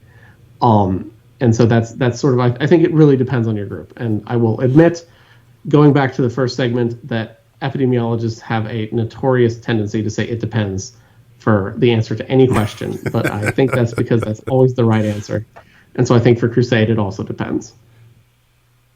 So the interesting thing is, rolling, I don't consider myself like the deep narrative player. Like I kept the old Psychic Awakening charts because I don't want to name my characters. Like, because I have to put a name on the roster, and I don't want to put Badass Homunculus 1 or, Not So Great Homunculus 2 or whatever the deal is. I'll roll the names because I'm just not that into it. But I do like sort of like the gameplay dictating what things, sort of like what mission we're going to play next based on what happened in the one, or injuries and those types of things. For me, rolling the injuries, it's weird. To me, it feels almost like game mechanic match play-ish, but with too much randomness to it.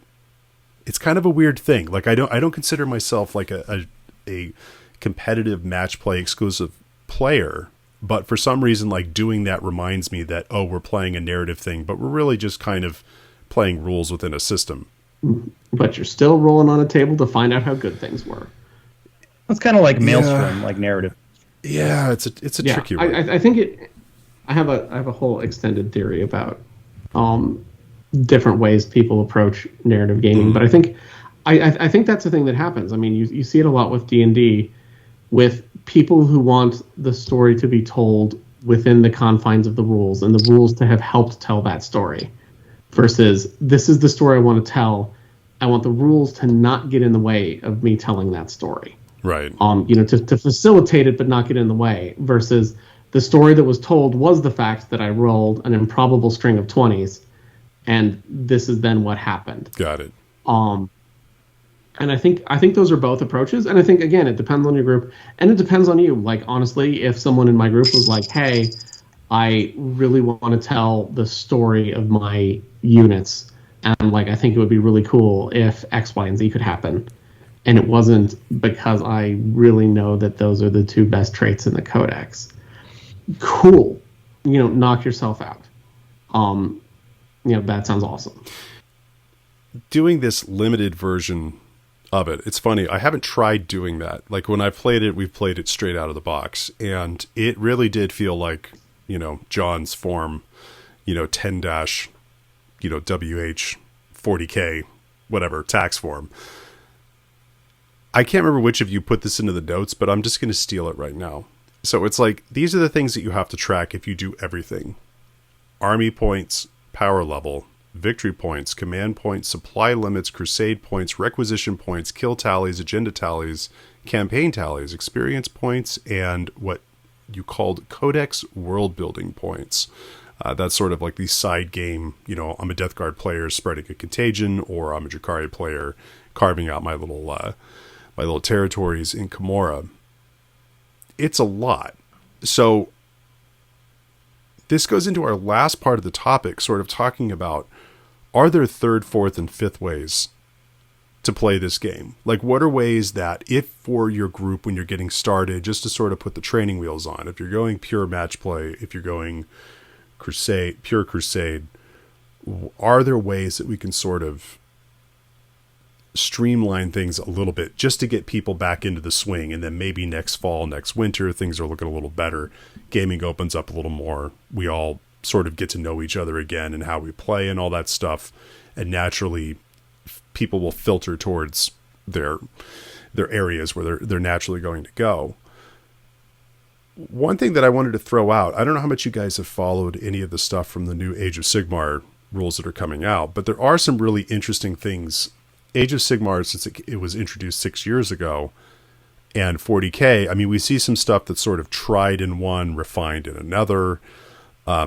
Age of Sigmar is always, if you don't play it, it looks like a game that is much more simple than it actually is. Like, it is one of those games, though, that is very dependent on stacking a lot of things. There's an incredible amount of depth to the game that looks amazingly simple. But their match play system that they came out with, I think, is something that I would like to see a 10th edition 40K. I mean, I know we've had this edition for a year and have barely gotten to play it, but I would like to see them move towards a little bit. So like what they have in their thing is, there is a part of it that's done in list building where they have a grand strategy. So this is like a single end game thing that you're going to do. And it could be like your general's alive and the other general's dead, or, there's a few things you can do with that. It's not worth a ton of points, but it's worth a victory point. Other than that, there are a fixed number of options as far as secondary things that you can choose. And you can't choose one. You have basically 8 to choose from in match play. There's only 5 turns in a game like they have in 40K, and you can only do it once per game. And so you have everybody has a set list of 8 things that they can do. And it might be you're going to kill a battle line unit. That's going to get you a point. And they also have the victory point thing. But even within 40K, like if you were playing with people, I mean, I hate to say it, but there are 5 categories of secondaries, right? In a 5-turn game. So is that something you try out for a while? Is, okay, You can choose one Battlefield Supremacy one per game. You can choose one No Mercy, No Respite one per game. Like, is that an answer to it versus having like infinite combinations of those things? And, you know, they're scored all at different times and in different phases and things like that where it throws people off. I don't know. I don't know how appealing that is, though. I mean, are people going to want to go for that, given that we're all just trying to play, and if you've had time to read about match play stuff, that's what you're going to want to do out of the box, versus now we're in a new group and let's experiment with, you know, League Master Bob's funky system. I don't know. Well, I am curious to try that AOS system. It does sound promising. It sounds kind of like a mix between Maelstrom from the old 40K rules and the Eternal War missions. I mean, I guess it's not random though, right. but it does change per round, right? So if I understand it right, turn one you pick one secondary and you got it. You can get it or you don't, and then the next turn you have to do something else. And I'm guessing you know ahead of time, like, you know, okay, turn one I'm going to do this, turn two this, so on, right? So you have a general plan. Is that about right? Yeah, and it's also, I mean, you do have that interaction where you're looking at, well, the other army is going to want to do these certain things during this time, and is that going to conflict with the one thing I want to do that turn? But you aren't tracking three different secondaries turn by turn, if that makes sense. So it does cut down on the paperwork a little bit. And I think it might be harder to, I mean, I suppose you could, but it seems like it might be harder to build around that in the list building phase, because you are changing them. And with 40K, for example, you can definitely build to your secondary. Yeah. And it's one of the criticisms of match play and of the secondaries that appear in codexes. It's almost like a solvable problem. Like, I know that X, Y, and Z units are going to get me these secondaries, and I can get, 35 points minimum per game. So I think for me, it depends a little bit on sort of what you're looking for, and like John said, how much of that you sort of are okay with doing ahead of time. So one of the things I've said that I really struggled with 9th edition back when we weren't able to play games, and it sounds like I'd actually struggled with 3rd edition AOS even more, is thinking about a game in my head was so dependent on what my opponent was going to do. So, what stratagems are they going to play? What secondaries have they picked, et cetera, et cetera. So, like, I found myself during the pandemic actually thinking a lot more about Heresy, because it was easier to sort of hold in my head and, like, I don't really need to know what my opponent's going to do. Here's my battle plan. And so I think, I think the sort of system you described is, I think, less accounting for an intermediate player. Where you can start to adapt to things change, et cetera, but you do still have to adapt to that. So I think, for example, one of the things I've done to make my life simpler is one of my agendas for Crusade, for the sisters, is always the Seed of the Imperium, which is one where you get points for units that essentially did something and then either got wounded or died. And the reason I've done that is because you can do it at the end of the game. And so I don't have to keep a tally, because I'm terrible at keeping tallies. So like the first large Crusade game I played, I picked that one and is my Warlord alive at the end? Because those were both things that I don't have to keep track of. I just, at the end of the game, Canoness is alive, check who died, but still did cool shit. Okay, you guys get experience points. And so I think, like, one of the benefits of secondaries is, while they are sort of a solved problem from a match play standpoint, you can build your list around it and be like, okay, I always do this, I always do this, and I always do this. And this unit, the while we stand, we fight, or whatever it is. Like, these units are the durable units who don't die. Cool. Done. So I think it's sort of an interesting sort of twist, because I think with the 8 ones that are fixed and are coming in some form, it's a much more dynamic game, but it's one that's much harder to sort of plan for in advance. So if you're a player who gets overwhelmed by options, I think it's way easier. If you're a player who really likes mapping out, okay, turn 1 I'm going to do X, turn 2 I'm going to do Y, it gets a little bit more complicated because of, as you said, that part of it where you have to respond to your opponent's thing. So yeah, again, it depends. If we're gonna talk about a different way to play 40K, I think we'd be remiss to not point out that there is an open play option that they don't really promote, but I'm gonna stick up for it a little bit because it's kind of I think forgotten about, but open play is very cool. I remember in 8th edition when they had the open play deck, it's the best way to get in, 2 hours of Warhammer, 75 power. It's 3 cards. You don't have to worry about stacking warlord traits and army bonuses and stuff like that. You can just roll dice for 2 hours and have fun and pack up your army and go home. Yeah, I really like the open war deck. I think I was one of the few people who liked Maelstrom, because for me it accomplished the same thing, which was like, I don't know, do the thing. It says it on the card. And I found that really helpful, and I really enjoyed the open war deck. They have one for Titanicus too, and it's amazing.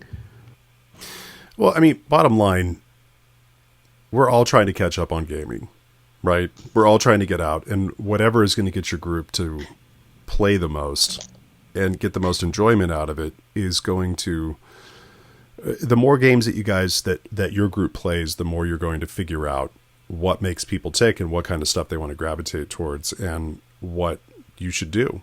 So, I mean, I think that's really the big takeaway with all this stuff is just that, you're going to have a physical safety concern that you need to look after because we are in a pandemic, regardless of what's going on. There are going to be some, weird social interactions because we've all been locked up and people are wound a little tight in 2021. And just with playing, just know that figuring out what kind of a structure, and it's kind of pressing, it's kind of pushing that right to the edge, right, where you want to add enough depth to keep it interesting, but not enough to really push people off the edge, because we do have to also remember that with gaming, the weather's getting warmer, things are opening up. I mean, I just paid league fees for my hockey league, like that's a thing again all of a sudden. And so you're going to be competing with a lot of different things. And so it's really trying to come up with, what's the system that's going to keep people playing and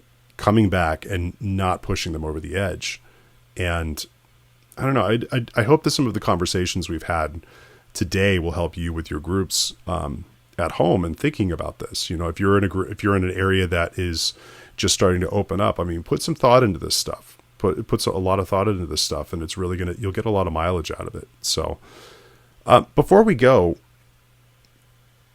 what's like one piece of advice you would give now that you guys have gotten out and played a little bit, if other people are starting to go out, what is the one big takeaway or one big piece of advice you would give for people to get the most out of gaming and do it in a way that's going to be sustainable for them? Resist the temptation to take as big a bite as you can all at one time. As the old saying goes, the old cow and the young cow are on the hill, and the young cow says, let's go down there and get after all. I'm screwing it up. Basically, the young bull says, I want to go down there and have sex with all those cows. And the old bull says, let's walk down there and have sex with them one at a time. Man, I just have to say that is like the most Central California thing that I have heard all day. It involved livestock and reproducing, and I understood it somehow. Well, you can edit that out because I kind of butchered it, but make it in such a way that I appear intelligent on the show. Take your time. One unit at a time, one game at a time. Don't play with all the Crusade rules. It's okay to set limits. Got it. Eric, what would you go for? So I'm gonna do a call back to the Pareto Principle. Figure out what motivates you, keep that, and ditch the rest. If you don't like competitive play, don't worry about it. Stop reading about GTs. If there's only a certain part of Crusade that interests you, if you just want that, we called it the Codex world building points. If you just want to follow your living saint, you don't have to use any of the rest of the Crusade system. You can just track that. Find out what motivates you, figure out what those core aspects of the hobby are, and then just follow your bliss. For me, I hate to go to it, but John, I think I'm going to be the old bull in your story there. You need to go down, and there is going to be a rush to go out and do all the things at once. And you really do just have to tell yourself, of the three of us here, I am probably the most guilty of seeing shiny things, and, you feel the ticking of the nails, and woof, you wake up in another time zone covered in gore and somebody else's chainsword, and you're not sure what happened. But for this one, I am really restricting myself and trying to do, I'm looking at what's good for my group, and, because we have some players that are just getting into 9th that didn't play 8th, or maybe didn't play 7th, and so I'm like, okay, I'm not going to play a list. If I wanted to just win games, I'll break my Drakari out. I know how to do that, but I'm going to play Crimson Fist and do something that it's a straightforward army to play against, and it's going to give a good chunk of the armies that people are going to play against in your meta are going to be, the difference between a Blood Angels army and an Imperial Fist army, there are going to be some units that are different, but there are a lot more similarities and differences. And if you get people back into the game and get them playing against, things like more or less vanilla Space Marines, they're going to pick up the game a little bit faster, and for me, it's an army that is, close to the finish line as far as actually having units done, and it's kind of keeping me focused to just, okay, no, I'm just going to play this one army and do this I'm going to do it through the summer, just to force myself to really just say no, do one thing and be very deliberate about it. For a slightly less Modesto example of this, just channel your inner Ron Swanson. Don't half-ass two things, whole-ass one. There you go. Before we thank John and sign off on this, Eric, you have a little thing to shill here, correct? Yeah. So John accidentally set me up for this really well by saying that he has some theories about where narrative gamers play and how they play, but he doesn't have any data on that. Being a stats nerd, I'm trying to get some data on that. I'm currently running a survey on essentially how people are playing Crusade. Are you rolling or picking battle traits? Where are you playing? How big is your Crusade force? Are you doing it as a structured league or as sort of this continuous narrative adventure? So the survey link for that, just go to variancehammer.com. It'll be the first, or if by the time you read this, maybe the second post out there. It just says State of the Crusade. Click on that, and there's a link to the survey. For folks who do complete the survey, there are two $50 Forge World of GW vouchers in it. That are going to get drawn from the folks who complete it. So just, help us get some actual data on how narrative players play their games. All right. Well, John, thanks for coming on. Again, you are one of the handful of people that I can point to and say are responsible for things that I do on the regular all the time. So you got me out of the gaming garage and into playing in a store some 20 some odd years ago. My God, 23 years ago? 25 years ago. 25 years 25. ago. Your accomplishment of getting me out of there is paying student loans now. They've finished grad school. It's old enough. So, well, before we go, Eric, what are we talking about next time? So next time we're going to talk about 3D printing, which has become sort of a hot topic in the hobby, sort of how you'd get started in it, where I see and Brian sees a lot of the potential for where 3D printing is going in terms of the hobby, and can you just print a whole army and, stick it to GW? Spoiler, no. You've been listening to the Lost to the Nails podcast. You can check out the latest from Eric at variancehammer.com. Brian's work can be checked out at Evil Space Elves Studio on Facebook and Evil Space Elves on Instagram. If you'd like to contact us, we can be reached at losttothenails@gmail.com. Thank you for listening, and we'll see you next month.